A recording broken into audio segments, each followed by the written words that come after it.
The Eminence in Shadow Season 2 ended in a banger, with Shadow being pulled into a black hole, sending him to his former world, Earth.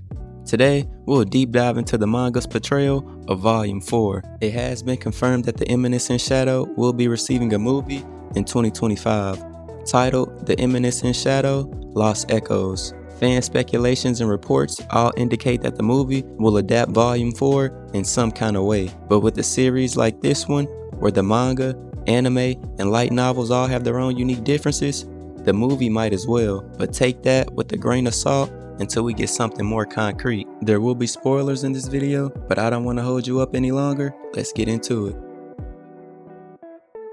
The arc kicks off with Shadow and Beta in a ruined city in Japan.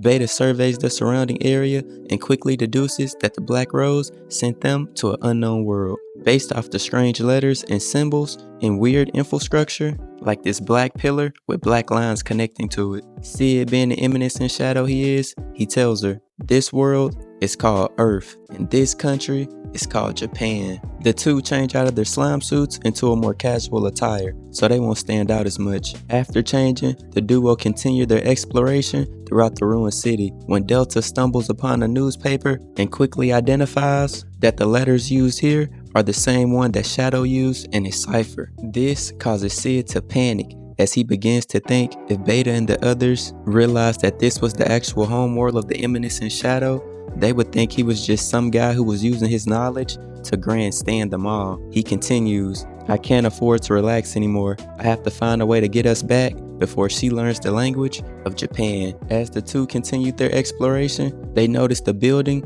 with a strong stench of death. After entering the building, we learned that our duo are in a hospital. The two notice blood and decide to follow his trail, leading them to two deceased men and one deceased woman. As Beta examines the deceased bodies, a giant monster crashes through the walls, leading us into the first battle of this arc. But I wouldn't hold my breath because Beta and Shadow made quick work of the weak monsters. After the swift battle, Beta and Sid notice signs of life coming from the floors below. Sid comes up with an idea and tells Beta we'll act according to circumstance. As the people below ascend, we notice Akane, Sid's former classmate, is a part of their group. Akane and her group are in the hospital because 3 of their members went there and never returned. Probably the deceased Sid and Beta saw. As Akane's group continue their exploration, they're suddenly attacked by monsters. Here we see Akane wielding a sword that seems to be emitting electricity. After Akane basically single-handedly defeats the monsters, her and her group continue their expedition until they notice a trail of blood on the floor, and her group decides to follow it. Upon following the blood trail, Akane's group notices an unreal number of monster corpses filling up a hallway. It looked like a river of blood. The group comes to the conclusion that whatever caused this must be something huge and powerful. One of the members in Akane's group notices 2 survivors lying on the floor, those survivors being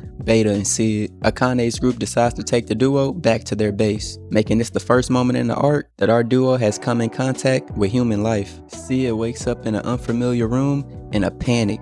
Who are you? Where am I? Akane explains, you're at a university.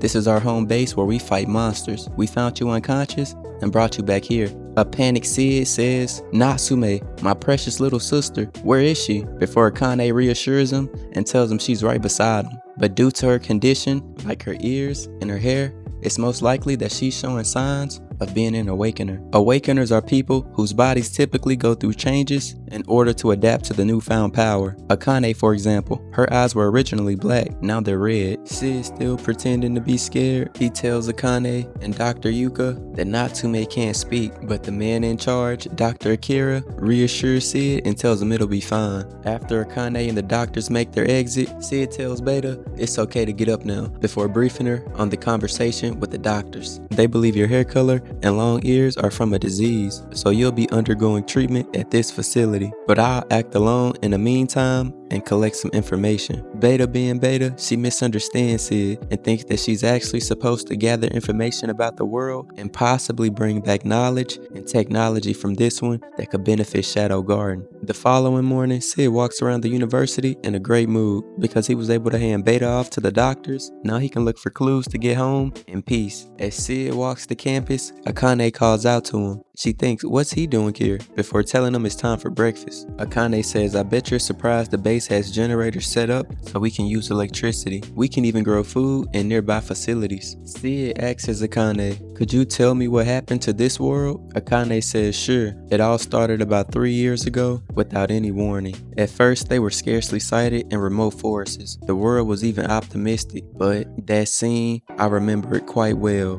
Begging was pointless. People dying one by one. People's screams that pierced my ears. There was no time to investigate their origins or ecology. In a flash, they multiplied throughout the world and bared their fangs at humanity. At some point, we start calling them magic beasts. Even weapons of science could no longer stop them. In just 1 year, the human population dropped at an alarming rate. I don't think anybody knows the exact numbers. But even in this dire situation, humanity continues to learn, piece by piece, about the beasts as well as magic. Sid asks Akane, magic? Akane tells him, magic was discovered by a foreign research organization. They announced that they raised magic-wielding knights that could oppose the magic beast. And finally, this country created a knight. It was a girl with golden, beautiful hair. She was called the First Knight. She killed many magic beasts and protected the people. This was the final safe haven, a place called Arcadia. And with her, people created a large-scale base. The First Knight was Japan's hope. And with her there was faint peace. However, at some point,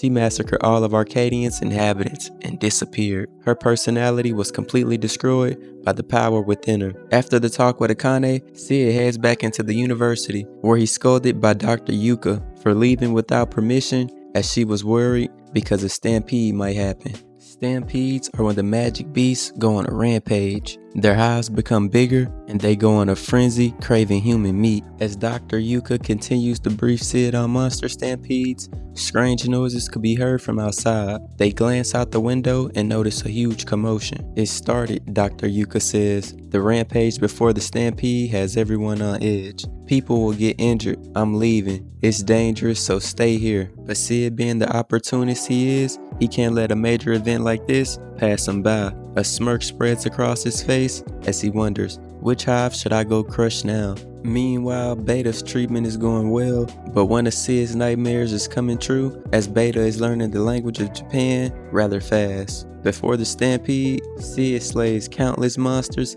in preparation. As the chaos looms, Akane is urgently summoned to an emergency meeting. The leaders are worried that the First Knight might make a return. Someone has defeated an unreal number of monsters, and the only person capable of such a feat is the original knight. Seems like Sid went overboard with his preparation.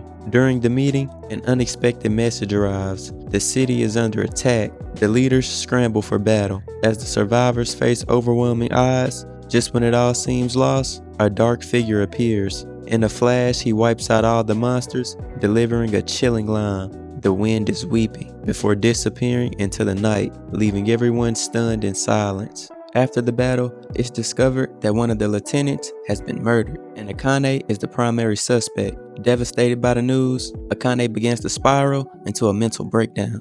Sid, determined to help her, starts his own investigation, hoping to prove her innocence. Later that night, as Sid prepares for bed, he's ambushed by a barrage of bullets. The assassins have made their move.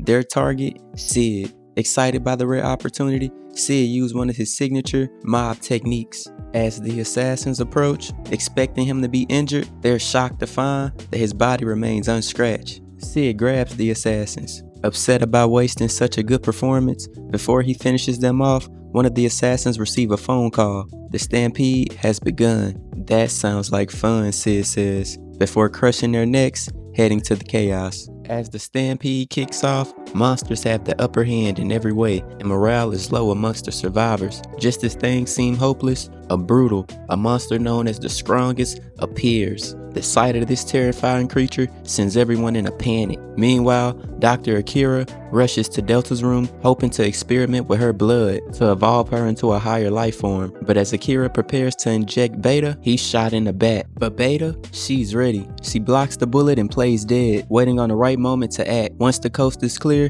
she steals some items for her journey and reveals Shadow's garden existence to the dying doctor. As the battle rages on, with the survivors barely holding on, Shadow arrives in dramatic fashion, ending the fight with a single stroke. He addresses the survivors. The time has come. The gate of darkness has opened. I am Shadow, he who lurks in the shadows to hunt the shadows. Later, Beta meets up with Shadow and proudly shows off how much of the Japanese language she's learned so far. She informs him the gate will open soon and I found the key. Meanwhile, an unconscious Akane is being held captive by an unknown figure with a syringe. The figure coldly declares, "It's finally over. My objective will be complete. Everything that's happened and everything that's about to happen is all your fault, Akane." The mysterious figure is revealed, and it's Dr. Yuka, who plans to inject Akane. But before she can, Sid appears, shocking the doctor. Sid confronts her. "I thought about it. I tried figuring out why I'm being targeted, even though I just arrived. If there's a reason, it's because the person who revealed the lieutenant's cause of death is the real culprit, and they want me silenced." Dr. Yuka admits that she's the traitor and that she killed the lieutenant. She confesses she's been working as a mole to steal information and seek revenge on Akane for killing her husband. She continues, "Akane is the legendary first knight, and the disaster 3 years ago was caused by her." Dr. Yuka injects Akane with a weird substance, sending her into a violent, chaotic state. In her panic state, Akane kills Dr. Yuki with a single strike, but in her uncontrolled rage, she destroys the building as well. As Akane comes to terms with her past, Shadow appears behind her. She warns him, "Stay away, no one can stop me." But when she attacks him, she only pierces an after image. Shadow quickly restrains her, telling her, "Try not to get kidnapped so much." Beta informs Shadow that she's done analyzing a black rose and can get them back home. A black hole appears and Shadow leaves Earth in the same manner he arrived. Beta follows behind with a bag full of stolen Earth goods in tow, but the bag is too big to fit into the black hole, so thinking quickly, Delta decides to grab one of the local inhabitants instead, kidnapping Akane, bringing our arc to an end. That was fire. I didn't expect Dr. Yuka to be the traitor, and I also didn't expect Akane to be the original knight. Shadow using an atomic sword move. Whenever this get animated, it'll definitely be a banger. But what do you think? Let me know your thoughts in the comments. Leave a like and subscribe. Fail Faker out.